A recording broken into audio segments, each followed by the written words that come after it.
This is a computer program I use to program the Squareflake, and it's in the programming language that's free from MIT, scratch.mit.edu, called Scratch, and it's a wonderful program with millions of users.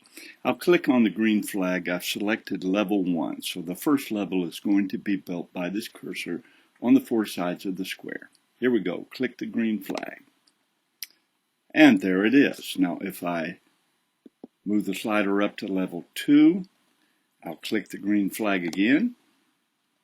And now it's drawing the second level of the Squareflake. Notice that the length of each segment of the curve is smaller, but there's more of them.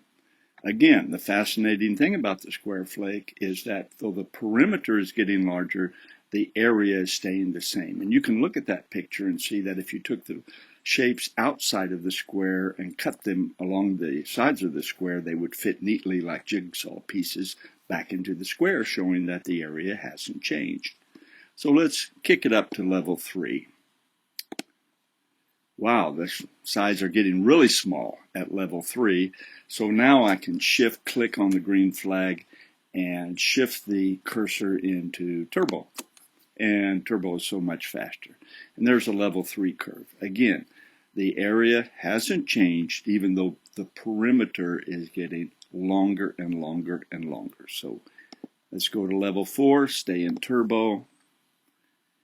There it is. Let's go to level 5, stay in turbo. We're getting close to the resolution limit of the computer. In other words, the length of the smallest line that we can actually view and believe is a line is getting pretty small. And so when I kick it up to level 6 and click the green flag, well, it's getting a little bit fuzzy on the side length, but mathematically they're not 0. And therefore the perimeter is just getting longer and longer and longer, and at the limit it approaches infinity, or it is infinitely long at the limit. But again, the fascinating part of this whole curve is that area doesn't change.